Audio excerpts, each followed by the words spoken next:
ఓం నమో భగవతే శ్రీ రమణాయ. శ్రీ రమణాశ్రమ లేఖలు స్మృతులు. రచన సూరి నాగమ్మ గారు. మర్యాద బంధాలు.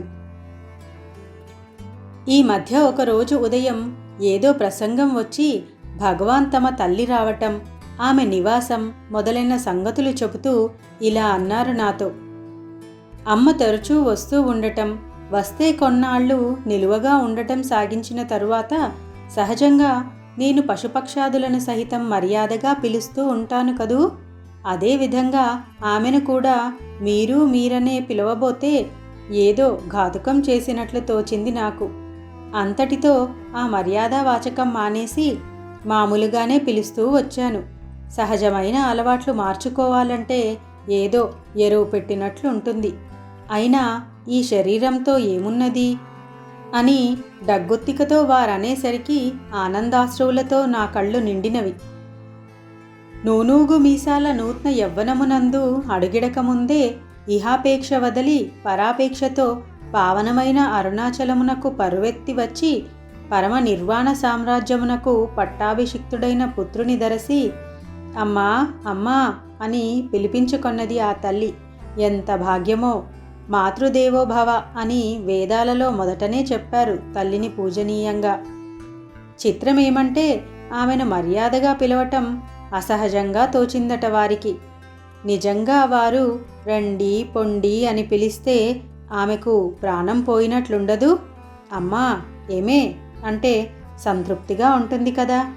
ఈ చిన్న మాట కోసం ఆమెనెందుకు కష్టపెట్టడం అని కాబోలు భగవానుల ఉద్దేశం.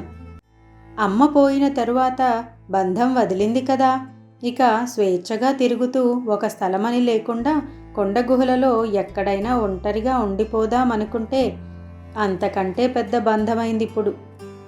కదలటానికే వీలు లేదు అని భగవాన్ ఎన్నిసార్లో అంటుంటారు. కన్నతల్లి ఒక్కతే గాని వారి సంతానం వేల సంఖ్యకు మించిందాయే. మరి ఈ బంధం పెద్దది కాదు.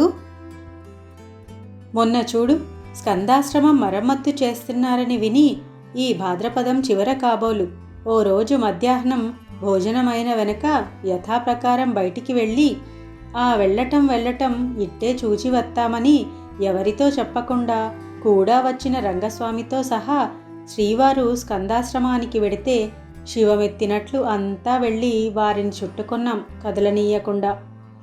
ఈ గుంపునంతా వేసుకొని ఎల్లాగో రాత్రి 8ంటికి ఆశ్రమం చేరుకోవడం గగనమైంది. మరి 15 రోజుల కల్లా ఈ ఆశ్రమం నుంచి స్కందాశ్రమానికి వెళ్లే దోవంతా రోడ్డు వలె బాగు చేసి పనివాళ్లు భగవానులను వచ్చి చూడమని ప్రార్థిస్తే చూద్దాంలే అన్నారు భగవాన్.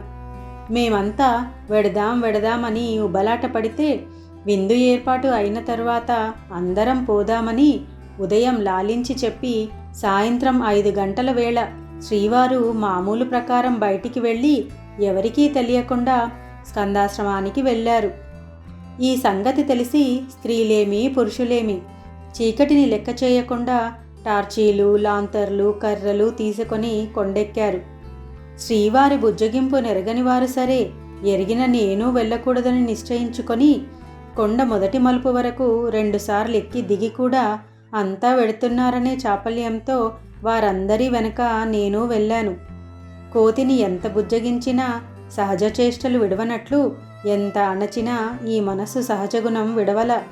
తరువాత ఎంత చింతించినా ప్రయోజనమేముంది? నిజంగా ఆ చీకట్లో పడి ఈ బిడ్డలంతా వస్తే కూచోటానికైనా వ్యవధి లేకపోయిందని, తినడానికి ఏమీ లేదని శ్రీవారికెంతో కష్టంగా ఉంది. అందుకే కరుణామయులు కనుక తరువాత విందు భోజనం ఏర్పాటు చేశారు. ఎంత శక్తి సంపన్నులు కాకుంటే ఇంత సంసారం ఈదగలరు? ఎంత శాంతి సమృద్ధులు కాకుంటే ఇంత సంసారంలో ఉండి దేన్ని అంటక బంధరహితులై ఉండగలరు? మహాత్ములన్నిటికీ సమర్థులే సుమా. ఇక సెలవు. ఓం నమో భగవతే శ్రీ రమణాయ.